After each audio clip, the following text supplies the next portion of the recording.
I thought we would sit here and talk about the spring game. It's Thursday. Tomorrow's obviously the mailbag edition of the Morning Pit. And so this was our last, not our last, but basically the last day of the week where we could preview the blue gold game on Saturday. The draft was yesterday. We could recap the draft and, we could talk about what to look for in the spring game and, who to watch for and what stands out on each team and who's the favorite and all that stuff. But just when I was sitting down to start putting together a two deep and figure all those things out about who stacks up against who the matchups favor and all of that kind of thing for the blue gold game on Saturday, it turns out that there's some transfer news to discuss because Pitt lost another player to the transfer portal yesterday. Papa Amadou Kante, the redshirt freshman center who played sparingly in a reserve role last year, has gone into the transfer portal. Interesting sort of late departure for Pitt. Players were still trickling into the portal. The portal hadn't totally closed for players to enter. But it sort of felt like, you were maybe at a point this week, midweek, where, guys that haven't declared that they're going into the portal yet, you can probably assume that they're coming back. We were pretty confident that Brandon Cummings was coming back. Pretty confident that Cam Corrin is coming back.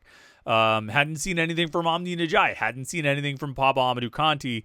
But then the word came yesterday. I think Verbal Commits or somebody like that had it first. Everybody gets it at the same time, it seems, because just sitting there clicking refresh on the transfer portal page and you see new names pop in and you go tweet them. So the news came out yesterday that Papa Amadou Kante entering the transfer portal.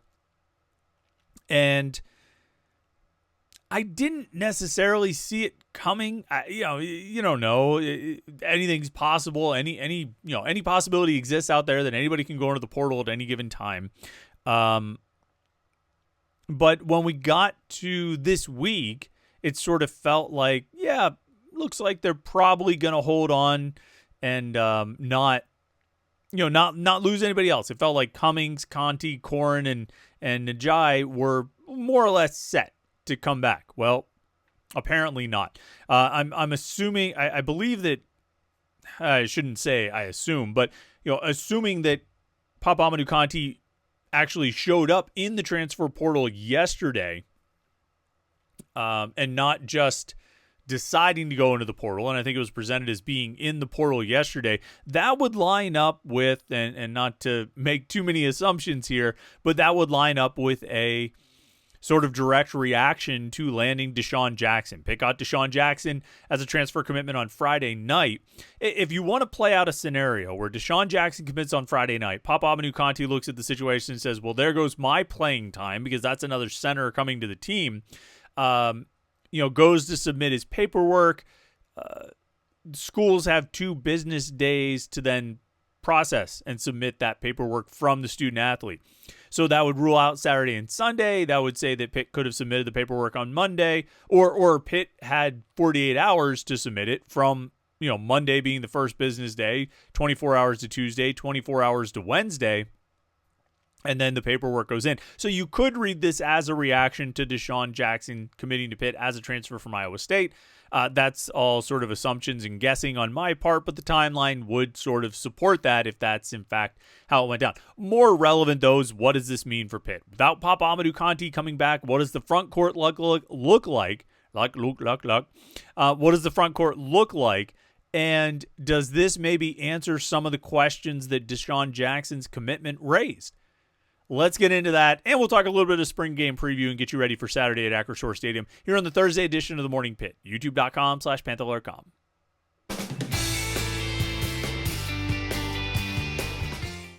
Yeah, it's Thursday here on the Morning Pit, youtube.com/Panther-Lair.com. You know what we always ask you to do? Like this video and subscribe to youtube.com/Panther-Lair.com. There are practical reasons for that. Number one, we like to see the numbers. That just makes us feel good. But for you, there's a practical reason to do it because if you subscribe to youtube.com/Panther-Lair.com, which costs you nothing and takes nothing other than just pushing a button, you can then turn on notifications. So when we go live for the Panther-Lair show, like we did last night at 8:30 p.m. right here on youtube.com/Panther-Lair.com, you'll get a notification. So you never have to worry about forgetting about the show or if we start early or we start late. You'll always know because you'll get a notification send right to your phone. It says Panther-Lair is going live, youtube.com/Panther-Lair.com. So like and subscribe. We'd appreciate that. And check out the website, Panther-Lair.com, to get all the Pitt sports news. Pitt football, basketball, and recruiting. It's all right there at Panther-Lair.com. So Papa Amadou Kante, I think everyone was largely intrigued by Papa Amadou Kante. Certainly he gave valuable minutes in the win over Ohio State. Not a lot else beyond that. He earned himself minutes with that game, and then I think played a decent amount in the loss at Mississippi State and really was pretty out of his element, Kante. And, never really saw a lot of playing time beyond that. I should have his stats up in front of me, but the numbers don't matter. We all saw Papa Amadou Kante out there. He brought a lot of energy. He brought a lot of intensity. He fouled a lot. And somebody on the message board sort of said that he always seemed surprised when he would get called for fouls, even though his fouls were arguably some of the most blatant fouls that anyone took on the team. It was pretty obvious when he committed a foul, and yet it was obvious to everyone except for him. Nevertheless, I liked his energy. I liked the way he played. I liked the intensity.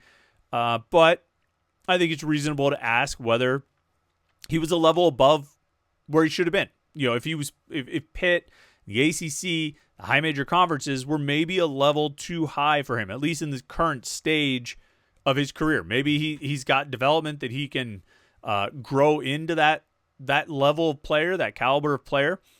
Maybe he'll go to a lower level, go to a mid-major or even a low major here for a year or two and play himself into a valuable piece who could get a nice NIL bag to play at a high major, as a redshirt junior, redshirt senior, whatever the case may be.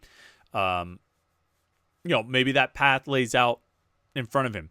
I think Kante as a third-year player would have been a good depth piece, a good rotational piece to use at center. But this now brings us into some of the questions that we talked about earlier this week when we talked about Deshaun Jackson transferring to Pitt. When we talked about, how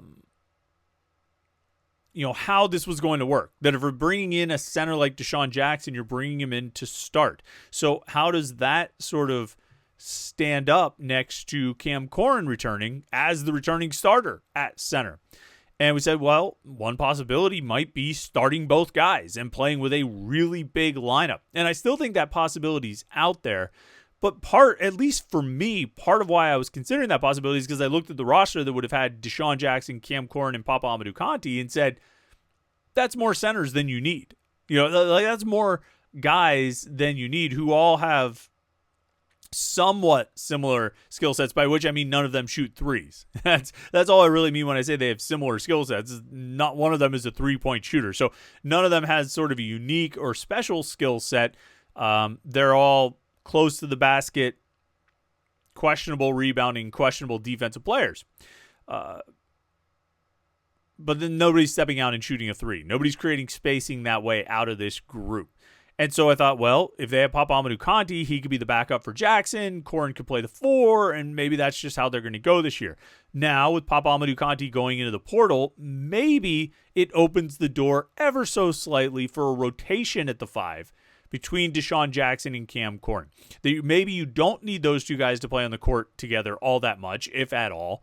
Maybe you can go in a rotation. Now, of course, that begs the question of, does Cam Corrin return for a rotational job after being the starter all season last year?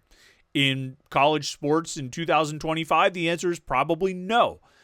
So obviously he would need to have he would need to be on board with that plan or have an understanding that he's going to work next to Jackson rather than in a rotation with him.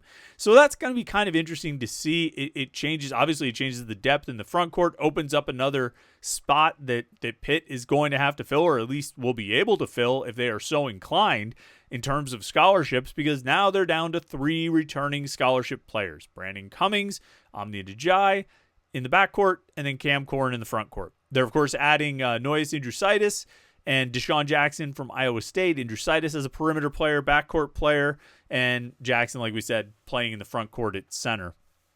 It's disappointing to see Papa Amadou Kante go. Understandable if he wanted a better path to playing time or more open path to playing time. And, we wish him the best and hope he can find that situation he's looking for. But now, lots of open spots. They have 5 scholarships accounted for currently as of, today's April 10th. I was recording this yesterday. So as of April 9th, they have 5 scholarships accounted for in the upcoming 2025-26 season, which means there's lots of spots to fill. They have a lot of available scholarships to give to players to come in and wear a Pitt uniform this season. All right, guys will be wearing Pitt uniforms on Saturday at Acrisure Stadium for the Blue Gold game. They held the Blue Gold draft yesterday, and there's always some interesting insights that we can get out of the draft. I'm not going to say like it's a corny format or it's a hokey format. I actually think it's pretty interesting. If you're not familiar, they draft out the teams for the Blue Gold game, the blue team and the gold team. It starts off by naming, Pat Narduzzi will decide on a head coach. He picked Ryan Manilak for the blue team and Lindsay Lamar for the gold team. And then those coaches draft their coaching staff. And so I think Jeremy Jarveau is going to be Ryan Manilak's offensive coordinator. Archie Collins is going to be his defensive coordinator. And then I forgot what's his name? Cade Bell is on the other team staff, the gold team staff. So he's going to be one of the co-offensive coordinators along with JJ Laster or somebody, whatever. So anyway, the head coaches of each team, the gold and blue, draft the coaching staff. And then all of those coaches draft the seniors to each team. And then on draft day, they walk in, all of that is already sort of assigned. On draft day, the seniors, the 4 captains, whoever's decided by each team as the captains, go through and draft the rest of the roster to their blue and gold teams. Now, it's interesting on a lot of levels how it goes. Obviously, you're going to get some priorities, right? You're going to get a sense of which guy, who stands out to their peers. If they draft this corner over that corner or this receiver over that receiver, well, that tells you that those players feel like that guy is pretty good or better than the other options. And that provides some interesting insight and some unique insight into the roster and which guys have been impressing their fellow teammates over the past 13 practices through spring camp. Now, they continued what they did last year with the offensive line, because if you recall in previous years with the blue gold game, one of the biggest problems with the whole format, with the draft format, is the offensive line, because you would end up getting the positions kind of jumbled around. What happens in these drafts, I forgot, this is the other detail, they draft by position. So the first round, I think blue team had the first overall pick, and they opened with, I had the draft in front of me, running back, and they took Jakarian Turner, the running back. That was the blue team's pick. And so Jakarian Turner, the running back, that meant Gold had to then pick a running back, and they would go back and forth until that position was closed. And then once that was closed, it would go to the other team. So then it was Gold team's turn to open a position, and they opened tight end. They took Malachi Thomas. And so back and forth, and so you're not in a spot where you can just draft all the quarterbacks and the other team's screwed without anybody. So, you have to go back and forth. You draft within positions. The rounds aren't really rounds. Each round is a position, okay? And so what would happen is you get to the offensive tackles, and somebody takes the first team left tackle, and the other group takes the first team right tackle. Somebody takes the first team, you get to the guard, somebody takes the first team left guard, the other team takes the first team right guard, and now your offensive line combinations that have largely worked together throughout spring camp are all mixed up and jumbled up, and you get a pretty inconsistent product at the blue gold game, and nobody likes to watch him. And it was the one year where the only touchdown scored was a pick 6 by Dane Jackson, because the offenses just were cohesiveness, right? Cohesiveness and consistency are so important on the offensive line, and that draft format was really kind of blowing it all up. And so last year they started, and we had been advocating for this for a long time. If they just listened to us a few years ago, this could have been corrected sooner. But last year they started a format where after the coaches sort of split up the teams, split up the coaches and whatnot, they split up the offensive line. And so the offensive line actually didn't get drafted yesterday.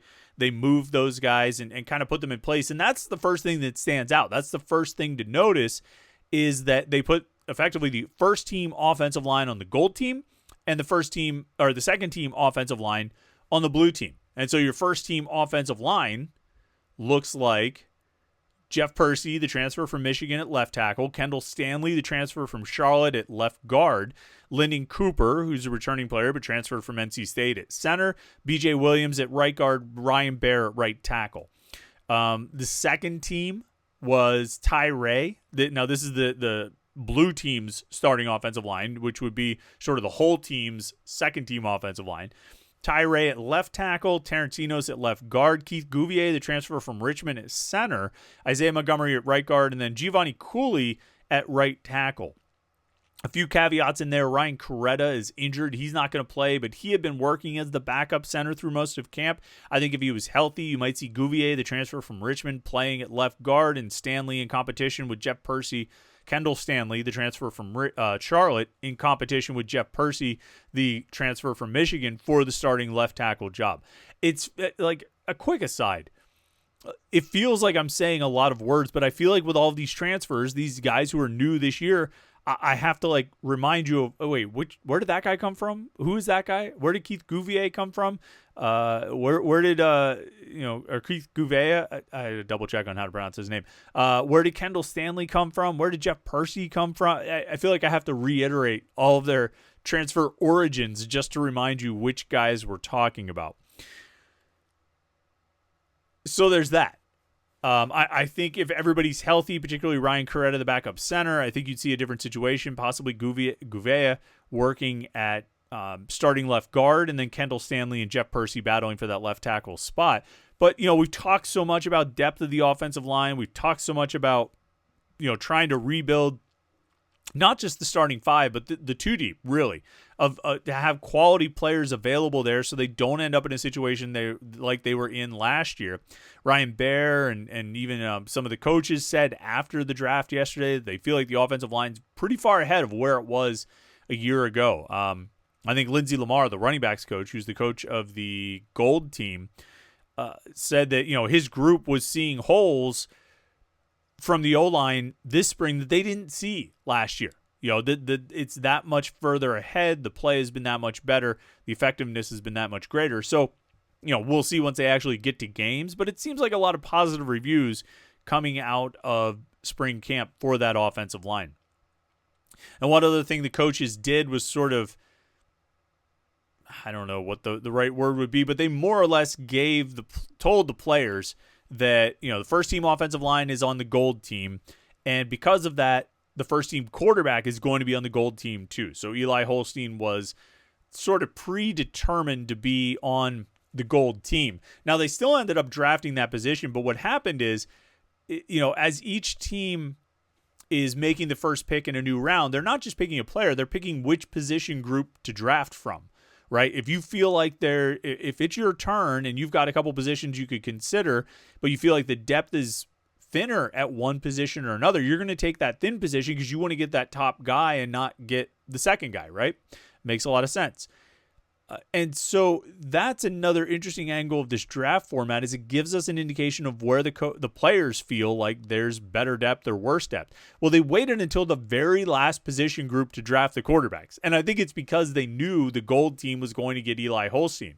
What ended up happening, though, is the Blue team drafted first. They drafted a quarterback in the final round, effectively, and they took Mason Heinschel. Now, this got everybody like, oh, wow, what? They took Mason over Eli? What? I think even like the players noticed, like all of us media sitting there in the front row, we all start tapping, typing on our computers. Oh, geez, they took Mason Heinschel over Eli Holstein. But the reason was because that was the Blue team. They knew they weren't going to get Eli Holstein. He was already going to the Gold team. Now, Blue, as a result, ended up with Mason Heinschel and Julian Duggar. And I got to tell you, like as a group, Mason Heinschel and Julian Duggar versus Eli Holstein and David Lynch, I might take the two younger guys. Look, Mason Heinschel and Julian Duggar, I think, have been really good this spring. Eli Holstein's still the QB1 on this team. He's the starting quarterback and everything like that. But I think Heinschel and Duggar have been really good this spring. Everything we've heard has said that those guys have really stood out. There's been a lot of positive reviews coming out of spring camp and the scrimmages and all those sorts of things. I think those guys look pretty promising. And there's a chance that one or both are going to be really good in college. And I'm almost at a point where, like, they've got Eli Holstein. They've got these two young quarterbacks. One's a freshman and one's a redshirt freshman who look really promising. I would have to say the chances are pretty low that all three of these guys finish their eligibility at Pitt. I think they're good enough that they're going to look for other opportunities. That if you get to next offseason and one of these three or two of these three look at the situation and say, I'm not going to get the opportunity that I would like to get or that I feel like I should get, and end up going into the portal. And it could be any of them. I think there's a lot of talent in this room right here, this quarterback room. Maybe one of the more talented quarterback rooms we've seen at Pitt in some time, like top to bottom. Maybe, is anybody ever going to touch Kenny Pickett in 2021? That top end of the quarterback room? I don't know. That might be tough. But like top to bottom, 3 scholarship guys that look like these 3 look right now, I would have to think for a while to think back to a talented quarterback room like this one. So I think they're really good players. You're going to get a chance to see them on Saturday. I think they're going to make a lot of plays. Heinschel, all 3 of them like to run, and Heinschel and Duggar very much can make plays with their legs. I think they're going to make plays. I think they're going to run. I think they're going to make some really good throws. It should be a bit of a quarterback show, and then it'll just be a question of who's got the best receivers, like who's got the guys who can make plays. Eli Holstein's got Kenny Johnson, and that's a big one right there. He's also got Tony Kinsler, who had a big, a big scrimmage, I think 2 weeks ago. So we might give the edge to Eli Holstein. He's got the first team offensive line. He's got 2 really good receivers. Sincere Lee and Poppy Williams won't play in this one. Deuce Spann won't play in this one. So, you're looking at Kenny Johnson being the wide receiver 1. Tony Kinsler has a chance to make a strong impression. Malachi Thomas is a weapon at tight end. I might give the Gold team the advantage here. They've also got some good defensive ends, too, with Blaine Spires and Jaden Moore. Spires might be a little bit questionable, or Zielinski actually is questionable. We'll see if Spires is available. They've got Francis Brew and Jasir Whittington at defensive tackle. I think Gold team might be the favorite. My early line, I'm leaning toward about 8.5. Gold minus 8.5. They've also got Cruz Brookins, and Javon McIntyre, and Josh Gurrier at safety, which I think is huge. Linebackers are a little bit light, but they've still got Cam Lindsey and Jeremiah Marcelin. I think that's a pretty good group right there. So I'm leaning toward Gold minus 8.5, but we'll set the official line today or tomorrow. All right, get your questions in for the mailbag tomorrow. We look forward to that, as always, and make sure you like and subscribe. YouTube.com/Panther-Lair.com. Check out the website, Panther-Lair.com, for all the coverage from the transfer portal and spring camp as we head into the blue-gold game tomorrow. Thanks for tuning in today. Thanks for watching the videos all week. I hope you've had a great week. Enjoy your Thursday, and we'll catch up with you tomorrow for the Morning Pit right here on YouTube.com/Panther-Lair.com.